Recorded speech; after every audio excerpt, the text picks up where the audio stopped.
मेरी किस्मत बहुत खूबसूरत नहीं, मेरा दिल खूबसूरत है।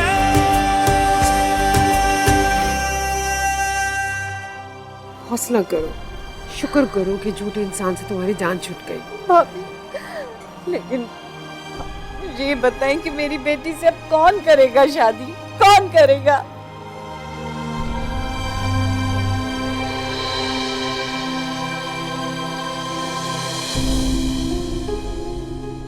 मैं करूंगा बुशरा से शादी।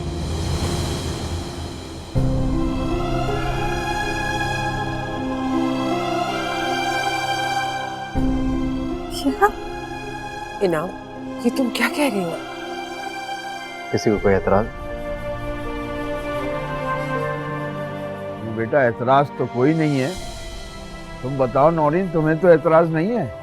नहीं भाई साहब, मुझे तो कोई भी एतराज नहीं। आप नौरीन की वजह बुशरा से तो पूछिए, उसे तो कोई एतराज नहीं है।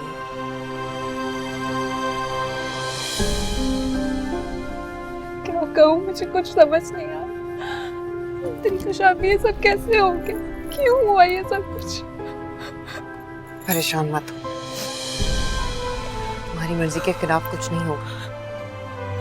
तुम अभी इस शादी के लिए राजी नहीं हो, कोई बात नहीं, जैसा तुम चाहोगी वैसा ही होगा। मेरी ख्वाहिश जाहिर करने का ये हरगिज मतलब नहीं था कि मैं किसी की दिल आजारी करूं।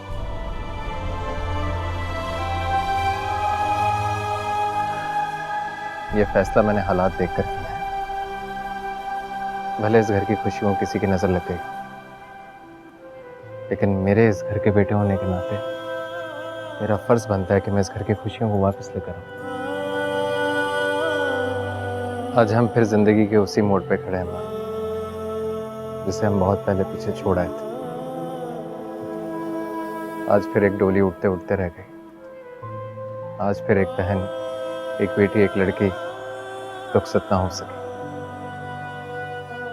अब मैं इस नापसंदीदा रस्म को खत्म कर देना चाहता हूँ, इस दाग को मिटा देना चाहता हूँ, जिसकी वजह से हमारा खानदान लोगों की जबानों पे आ गया था। मैं बुशरा को एक और दिलकश नहीं बनाना चाहता। नहीं बेटा, हमें तो कोई एतराज नहीं है, बल्कि हम खुश हैं इस फैसले पर। बेटा, हम तुम्हारे भी शुक्रगुजार हैं कि तुमने बर वक्त हमें हकीकत बता दी और हमारी आंखें खोल दी। शुक्रिया की कोई ज़रूरत नहीं है, ये तो अल्लाह ने काम मेरे ज़िम्मे डाला था तो मेरे हाथ में हुआ था।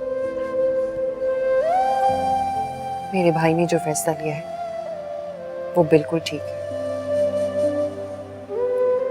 सिर्फ जिंदगी हमें दुख नहीं देती, हमारी कोताहियां, हमारी गलतियां हमें दुख में धकेल देती हैं।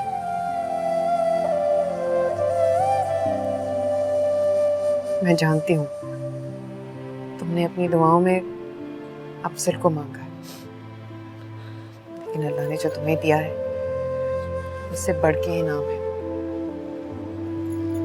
अल्लाह की इस रजा को अल्लाह की मर्जी समझ के मान लो। हाँ कह दो।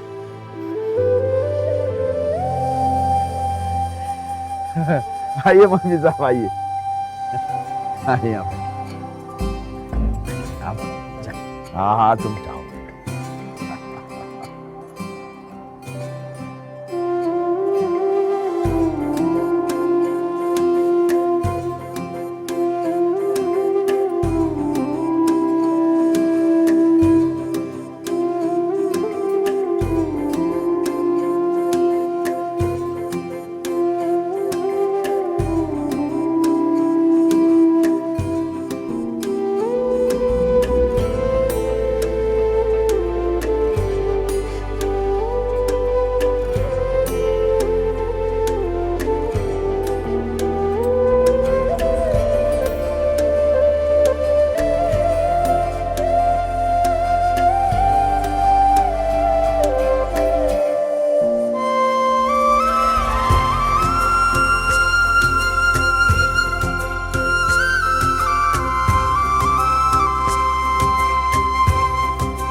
समझ?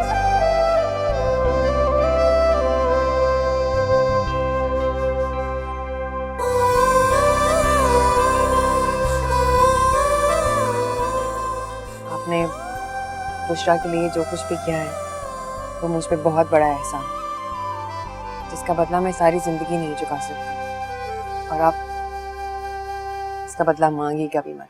कैसी बातें कर रही हो? मैंने किसी पर कोई एहसान नहीं किया, ना ही मैं कभी एहसान जताऊंगा, ना ही उसका बदला मांगूंगा।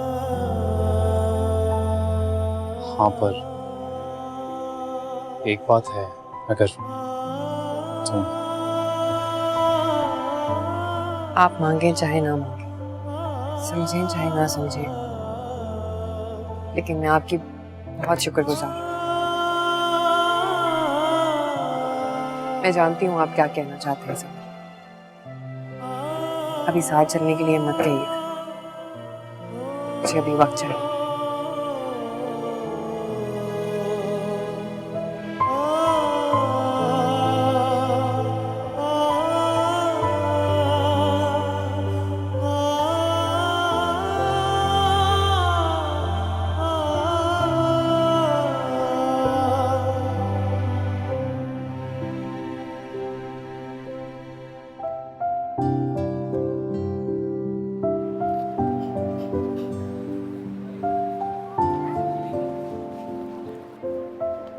मेरा कितना ख्याल रखती है। तुम्हें अच्छा नहीं लगता क्या? ये किसने कहा है? मुझे बहुत अच्छा लगता है। खेल और तवज्जो किसे अच्छी नहीं लगती? तो बस फिर इसी तरह खुश रहो। तुमने बहुत कर दिया है। मायरा, ये गैरों वाली बातें ना किया करो। मुझे बहुत भूख लग रही है, कहीं चलते हैं, खाना खाते हैं। खाना खाने के बाद मुनसिफ को हम कहीं राइड पे ले चलेंगे। क्यों मुनसिफ, चलोगे ना? हाँ, और उसके बाद फिर आपकी मामा को भी राइड पे बिठा देंगे। क्या बात है मायरा, तुम कुछ परेशान लग रही हो। क्या परेशानी है, बताओ मुझे। इसलिए बस सोच रही हूँ कि जिसकी जिम्मेदारी थी उसने कभी पलट कर देखा तक नहीं। यही तो मैं तुम्हें कितने दिनों से समझाने की कोशिश कर रहा हूँ, समझाता रहता हूँ, अगर तुम हो के उसी के इंतजार में बैठी। समझो मायरा, जिंदगी ठहर नहीं जाती है, वक्त के साथ साथ खुद भी चलना पड़ता है, वरना वक्त रेत की तरह हाथों से निकल जाता है और पछतावे के सिवा और कोई चीज बाकी नहीं रहती। तुम शायद सही कह रही हो। चल।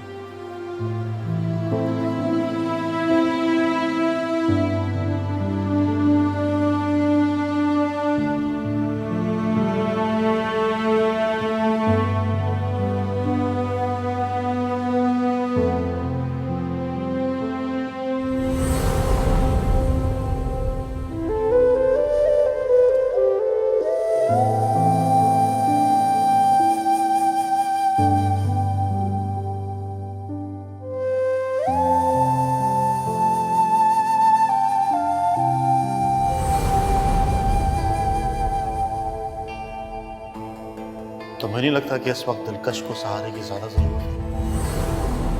लेकिन यार बाबा नहीं मानेंगे ना, उन्हें कौन समझाएगा? अरे बाबा की फिक्र नहीं करो यार, बस भी देखो ना, 40 में से पहले इस कसम की बात तो होगी नहीं, और अगर नहीं भी मानेंगे मैं इनकार कर दूंगा।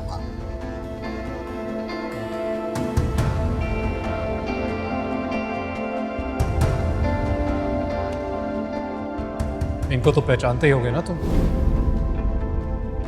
नहीं, मैं तो नहीं जानता इसे। सही बात है, अब तुम मुझे पहचानोगे भी कैसे? मुझसे अब तुम्हारा मतलब जो नहीं निकलता। खुद गर्ज, झूठे, धोखेबाज इंसान हो तुम। पहले तुमने मेरी जिंदगी बर्बाद की, अब दूसरी आयशा बनाने चले हो।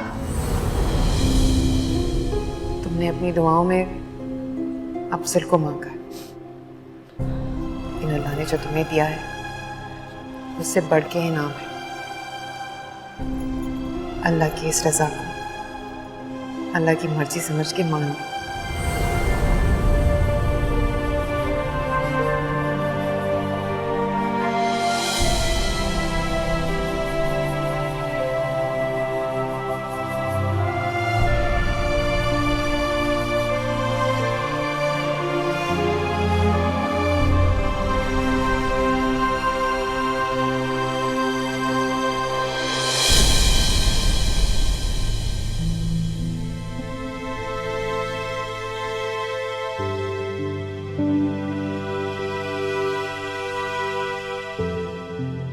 बुशरा, तुम ठीक तो हो ना?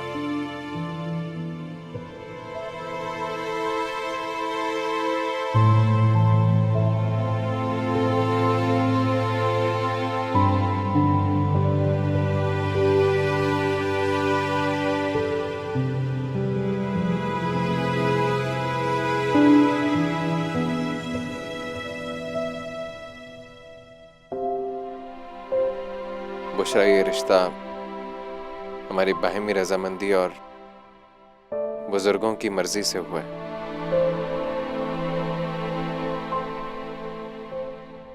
लेकिन फिर भी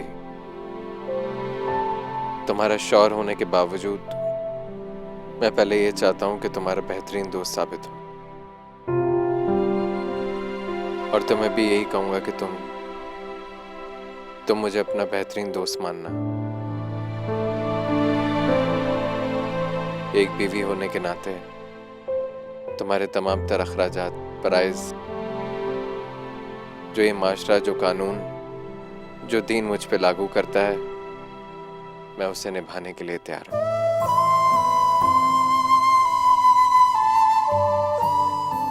मेहर के तौर पे ये घर और दुकान का आधा हिस्सा मैंने तुम्हारे नाम कर दिया। पहले तुम्हारे नाम करके ये मैं अफजल को देना चाहता था,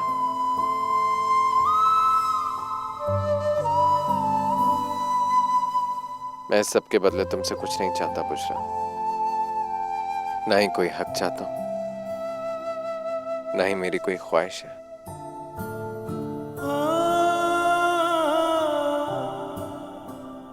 बस एक ही दरखास्त है बुशरा तुमसे, मेरी बेटी को यही लगे कि वो एक पुरसुकून घर में अपनी जिंदगी गुजार रही है। उसे जीने देना बुशरा, उसे खुश रहने देना, अपनी ममता का प्यार देना।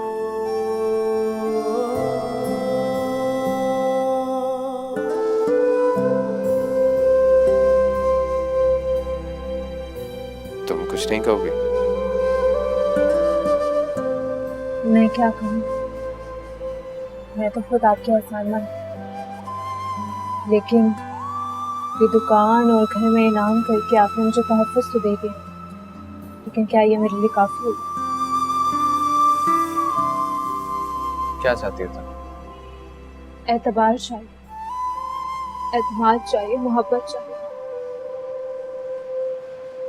अभी कुछ देर पहले जो मेरे साथ हुआ, उसके बावजूद आपने मुझे कबूल किया, मुझे इज्जत दी, मुझे मान दिया, लेकिन मुझे इस रिश्ते को कबूल करने में कुछ वक्त लगेगा।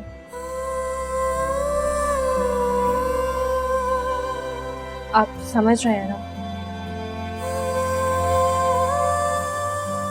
लेकिन मैं आपसे वादा करती हूँ कि मैं आपकी उम्मीदों पे पूरा उतरूंगी, लेकिन मुझे बदले में कुछ चाहिए। क्या चाहिए तुम? आपका भरोसा, आपका एतबार, वो एतबार जो बुरी तरह से टूट गया। बस मुझे यही चाहिए।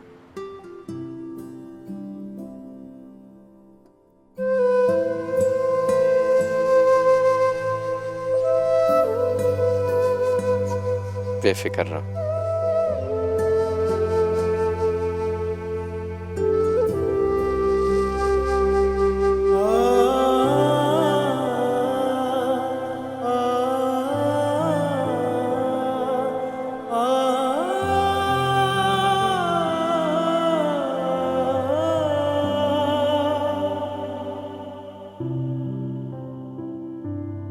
क्या बात है मौलवी साहब, आप सोए नहीं? हाँ, जानती हो आज अशफाक की भांजी का निकाह था। जानती हूँ। कैसे, तुम्हें कोई दावतनामा आया था? दावतनामा नहीं, खबरनामा। सुरैया सब कुछ बता के गई है। आपको क्यों बेचैनी हो रही? मुझे कोई बेचैनी नहीं, लेकिन मैं हैरान हूं कि इतना कुछ होने के बावजूद अशफाक ने मुझसे कहा कि मैं निकाह पढ़ा दूं। तो ठीक है, चली जाइए। अब सवाब भी है और कुछ पैसे भी मिल जाएंगे। तुम्हारे लिए कहना बहुत आसान है सबब, लेकिन मेरे लिए नहीं। पढ़ा देते, सवाब मिल जाता, पैसे मिल जाते। अब मौलवी साहब, इसमें आपका क्या कसूर है? निकाह पढ़ाना आपका काम है, तो इसमें झिझक कैसे? झिझक नहीं है, झिझक नहीं है, शर्मिंदगी है। इसलिए कि वहां दिलकश भी होगी और मैं उसका सामना नहीं करना चाहता। तो क्या समर भी होगा? मुझे पता था तुम ये सवाल करोगी। सबा बेगम, तुम समझती हो कि माहिरा और समर के बीच में जो दूरी है उसकी वजह दिलकश है? नहीं, ऐसा हरगिज नहीं है। इस सारे फसाद की जड़ और अपनी बर्बादियों की जिम्मेदार खुद हमारी बेटी है। वजह कोई भी हो, लेकिन रिश्ता तो भी कायम है। मौलवी साहब, मैं तो आपसे ये कहूंगी कि कोई सूरत निकालिए। अरे कुछ पढ़ के फूंक दीजिए समर पे, ताकि वो मायरा को ले आए, या तो हम जाके उसे वापस घर ले आए। कितनी जगहसाई हो रही है, वो अपने साबका शौहर के पास रह रही है। अरे तुम क्या समझती हो, फूंकों से ये काम होने लगा? ऐसा हरगिज नहीं। इंसान खुद अगर सुधरना ना चाहे तो कोई क्या कर सकता है? जानती तो हो, हम लेने गए थे उसे, वो आई हमारे साथ? नहीं आई ना, और वहां से रुसवा होकर आना पड़ा। न जाने मेरे किस गुनाह की सजा है ये लड़की।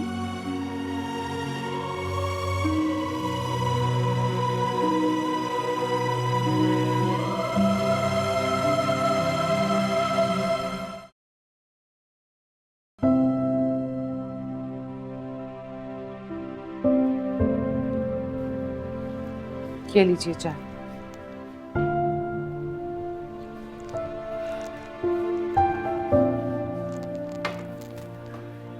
क्या सोच रहे हैं?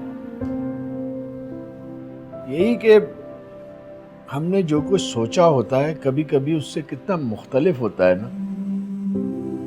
कल तक मैं इस घर का बंटवारा देख रहा था और आज देखो ऐसी कोई बात ही नहीं है। बस कुछ अपनों ने दगा दिया, उसका जिंदगी भर अफसोस रहेगा। खुदा बड़ा कारसाज है, वो अपने बंदों को मुसीबत में अकेला नहीं छोड़ता। वाकई अगर कल समर वक्त पे ना पहुंचा होता तो न जाने क्या से क्या हो जाता। एक बार निकाह हो जाता तो हम कुछ भी नहीं कर सकते थे। इसीलिए कहते हैं आजमाए हुए को आजमाना नहीं चाहिए, बेवकूफ़ी है। ठीक कहती हो तुम, मुझे उस पर भरोसा नहीं करना चाहिए था। शुक्र है बर वक्त बच गए। चलो जो हुआ सो हुआ। समर ने वाकई बड़ी समझदारी का मुजाहिरा किया है। तो क्या आपने उसे माफ कर दिया है? हाँ, मैंने उसे माफ कर दिया है, लेकिन आखिरी फैसला दिलकश का होगा। वो समर के घर वापस जाना चाहती है या नहीं।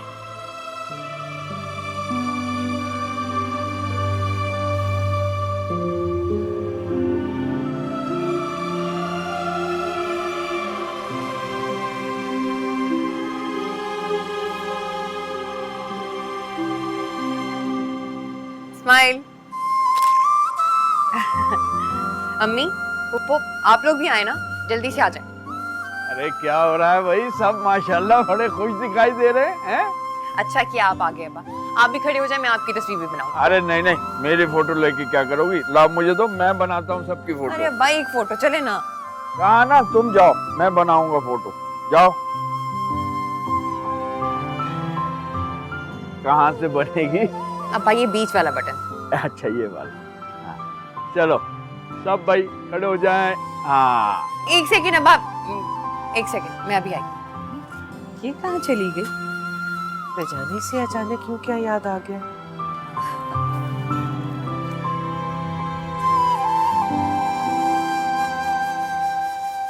फैमिली तस्वीर है, मुन्नी के बगैर कैसे पूरी होगी। चलो बुशरा पकड़। इसको लाने की क्या जरूरत थी? लाओ मुझे मुन्नी दे। जिसने सारी जिंदगी संभालना है उसे ही संभालने देना पप्पू। बहस क्यों कर रही हो दिलकश? नए जोड़े की ढंग से तस्वीर तो खिंचवाने दो। लाओ दो मुझे मुन्नी। जी भाई साहब खींचे इन लोगों की तस्वीर। चलो भाई चलो।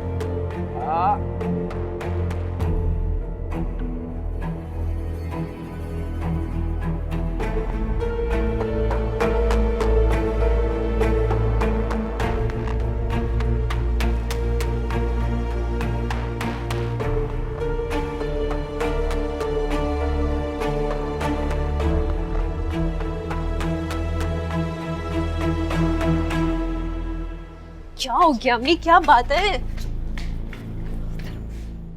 चुप कर जाओ। मैं तुमसे पूछती हूँ क्या जरूरत थी मुन्नी को गोद में उठाने की? अम्मी क्या अम्मी? तुम्हारा दिमाग तो ठीक है? तुम ही बच्ची हो इस बच्ची को संभालने के लिए। लेकिन अम्मी अब से वो मेरी बेटी भी है। वो तुम्हारी बेटी नहीं है, इनाम की बेटी है, उसकी मरी हुई बीवी की औलाद। तुम्हारा उससे कोई लेना देना नहीं है। अगर उसके नाज उठाने की कोशिश की ना बुशरा, तो मुझसे बुरा कोई नहीं होगा। क्या हो गया अम्मी, आपको कैसी बातें कर रही हैं आप? वही कह रही हूँ जो सच है। तुम्हारी शादी को एक दिन भी नहीं हुआ है और सुतीली औरत के नखरे उठा रही हो तुम। ये मैं हरगिज नहीं होने दूंगी, समझी तुम? अगर ये बात सच है ना अम्मी, तो ये बात भी सच है कि इनाम ने मुझे उस वक्त कबूल किया था जब वहाँ पे कोई और नहीं था जो आपकी बेटी का हाथ थामता। ये जानते हुए कि मैं अफजल को कितना पसंद करती हूँ, उन्होंने मुझे कबूल किया, तो क्या मेरा फर्ज नहीं बनता मैं भी उन्हें दिल से कबूल करूँ? शौक से कबूल करो। वो तुम्हारा शौहर है, लेकिन उसकी औलाद की जिम्मेदारी तुम पे आयद नहीं होती है। ऐसा करो, मुन्नी की जिम्मेदारी दिलकश पे डाल दो, क्योंकि तुमसे पहले तो दिलकश ही संभाल रही थी ना। और आज के बाद तुम्हारे कमरे में मुझे मुन्नी नजर ना आए। क्या हो गया? ऐसा क्या कह दिया जो इतनी हैरान हो रही हो तुम? देखो बेटा, तुम अभी बच्ची हो, इस रिश्तों की उलझनों को तुम अभी समझ नहीं पाओगे। मैं जैसा कह रही हूँ तुम वैसे ही करो।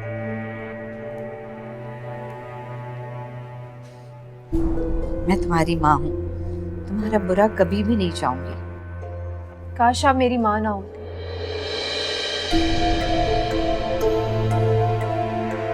तो आपकी ये सारी बातें मानने में ना मुझे कोई दुश्वारी नहीं। क्यों मेरा बच्चा उस सुतेली बच्ची को अपना नसीब बनाना चाहती है? सुतेली माँ जितनी भी जान मार ले, सुतेली कहलाती है। अम्मी आप गलत कह रही हैं, इनाम ऐसे नहीं है, वो बहुत मुखलिस है और मैंने उनसे एक वादा भी किया। कैसा वादा? यही वादा कि मैं उनकी बीवी तो जरूर हूँ, लेकिन उससे पहले मुन्नी की माँ हूँ और मैं मुन्नी को माँ की तरह ही प्यार करूँ। मैं वादा खिलाफी नहीं कर सकती अम्मी।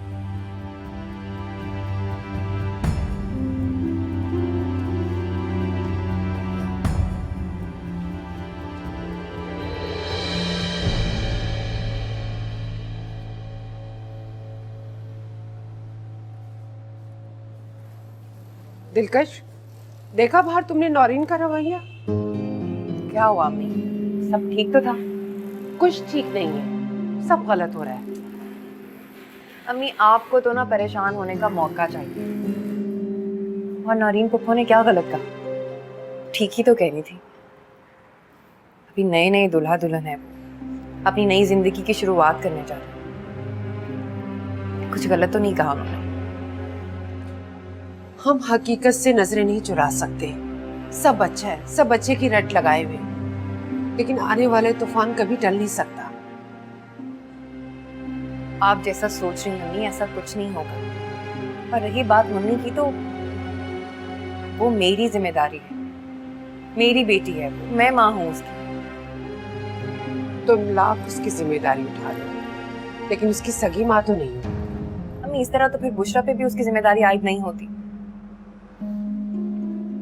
बुशरा इनाम की बीवी है। इनाम की हर शय पर उसका हक है। इनाम की हर शय उसकी जिम्मेदारी है और यही शर्त है इस नए रिश्ते की। जिन हालात में ये शादी हुई है, उस वक्त इन शर्तों के बारे में किसने सोचा था? इसलिए जो जैसा हो रहा है उसे वैसा होने दे। मैंने कहा ना, मुन्नी मेरी जिम्मेदारी है। एक जिम्मेदारी और भी है दिलकश। कैसी जिम्मेदारी? मैं समर की बात कर रही हूँ। समर अभी भी तुम्हारा शौहर है। उसके बारे में सोचो, अपनी नई जिंदगी का आगाज करो। जिस रास्ते का चुनाव तुम कर रही हो वो ठीक नहीं है, इसके बारे में सोचो।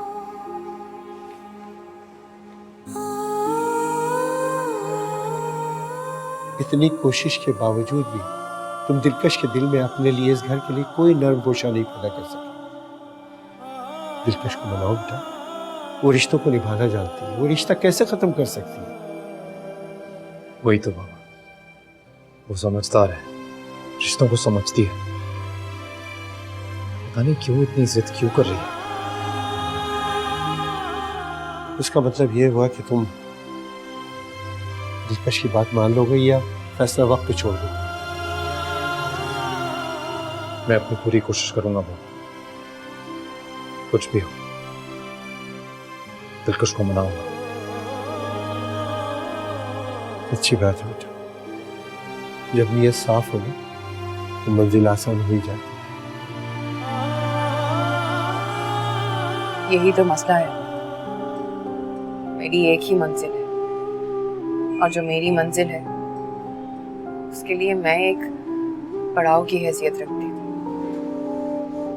ऐसा तुम समझती हो दिलकश, ऐसा नहीं है। मैंने समर की आंखों में पहली बार देखा है। समर तुमसे बहुत मोहब्बत करता है और वक्त इंसान को बदल देता है। वो तुम्हारी खुशनुदगी के लिए बढ़ चढ़कर काम कर रहा है। बेटा, उसे तुम्हारी कदर मालूम हो गई है। वो तुमसे बहुत मोहब्बत करता है। वो मेरी मोहब्बत को मेरा दिखावा समझ रही है। वो उसे लगता है उसे याद कर रहा हूं तो इस वजह से कि तन्हा हूं मैं। पर ये नहीं समझ रही कि ये मेरी परेशानी नहीं, पशेमानी है। तो बेटा उसको यकीन दिलाओ, उसको एहसास दिलाओ कि तुम वाकई पशेमान हो, परेशान नहीं हो। और मुझे पूरी उम्मीद है कि वो तुम्हारी बात समझेगी।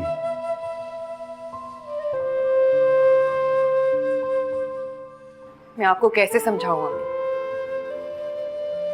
ये वक्त इन बातों का नहीं रहा। वो जज्बात, वो एहसासात वक्त के हाथों दम तोड़ चुके।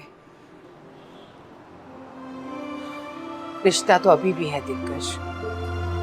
इस रिश्ते की खातिर थोड़ी सी और कोशिश कर लो। दिल का रिश्ता बहुत नाजुक होता है अम्मी। औरत बहुत कोशिश करती है इसको बचाने की, इसको जोड़े रखने की, लेकिन जब ये टूट जाता है तो फिर मर्द जितनी मर्जी कोशिश करे, औरत उस रिश्ते से नहीं जुड़ती।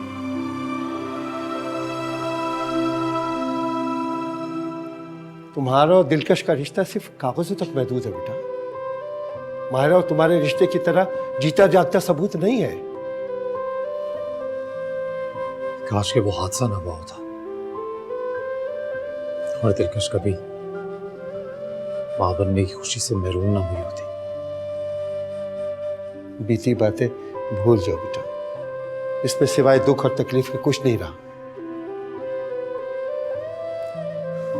मेरा और दिलकश का रिश्ता भी कहीं उन बीती बातों में ही है बाबा।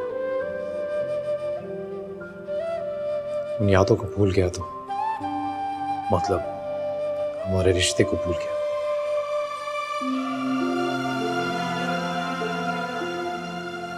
उसे मुझे भूलना होगा। मेरी संगदिली, मेरा सर्द रवैया उसे बर्दाश्त करना पड़ेगा, ताकि वो उन यादों से निकल के अपनी मंजिल की तरफ लौट सके,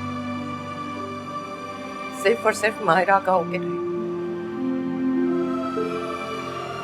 यही मेरी ख्वाहिश है और यही मेरी जिंदगी का मकसद है। तुम गलती पर हो दिलकश।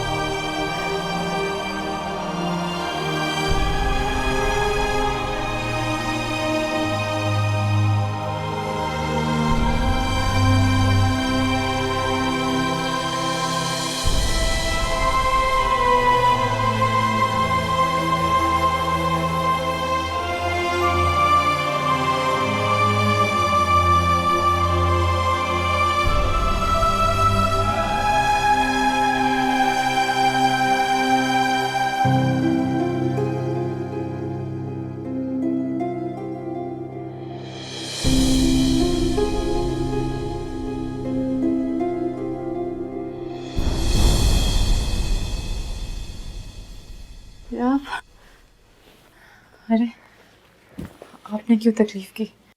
कोई और ले आता? क्या जरूरत थी इन सब चीज़ों की? ज़रूरत कैसे नहीं थी, बाहर मेहमान आए मैं, इसलिए मैं खाना यहीं ले आया।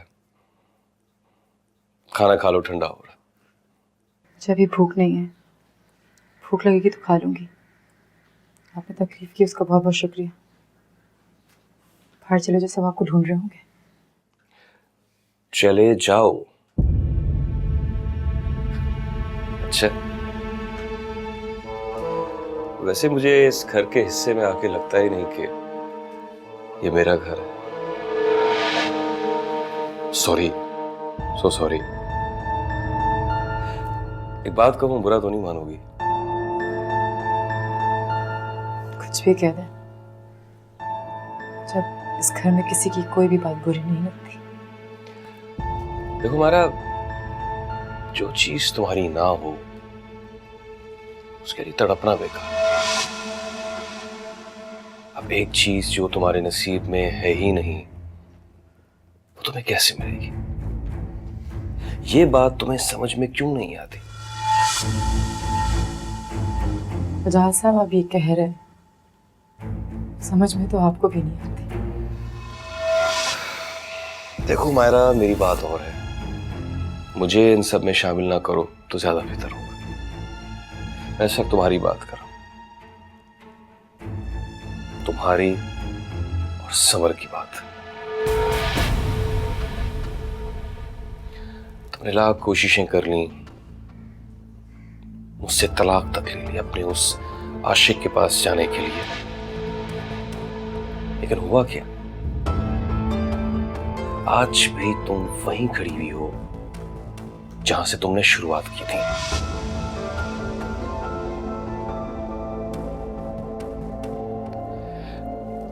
तुम्हें बिना किसी शराइत के कोई कबूल कर ले, ऐसा कोई नहीं है।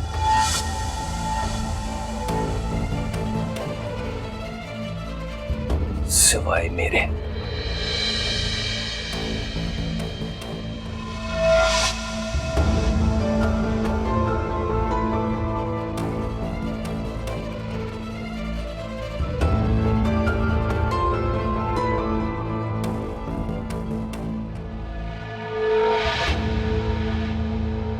हाँ, मैं ये कह रहा था कि जाफरी साहब का ऑर्डर ना 10 बजे तक पहुंच जाना चाहिए। हाँ, मैंने तुम्हें बोला था ना इस बार में। क्या ड्राइवर नहीं?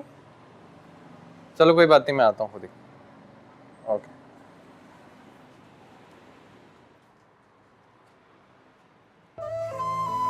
ये तुम्हें क्या हुआ? अपना चेहरा जरा देखो तुम शीशे में। हंसिए मत, ये सब आपकी वजह से हुआ। ना आप इतनी जोर से दरवाजा खोलते हो, ना मेरी लिपस्टिक खराब होती। चलो ठीक है, कोई बात नहीं, अब तुम आराम से लिपस्टिक लगाओ, मैं जा रहा हूँ। अरे कहाँ जा रहे हैं? अभी तो आए ना। जाना होगा यार, बहुत जरूरी काम है। ये तो कोई बात ना हुई ना, मैं और मुन्नी सारा दिन आपका इंतजार करते हैं और आप अभी आए और अभी जा रहे हैं। अच्छा चलो ये बताओ, मैं जा तो रहा हूँ, आते हुए तुम्हारे लिए क्या लेता हूँ? मुझे आइसक्रीम खानी। बस इतनी सी बात। मैं भी कहता हूँ साबिर को, वो लेकर आ जाएगा। आज जाफरी साहब की बेटी की शादी है, हमने आइसक्रीम भी बनवाई। मुझे आपके साथ आइसक्रीम खानी, ये बात क्यों नहीं समझ रहा? असल में वो आज मुमकिन नहीं होगा, जाना है। कल चलें?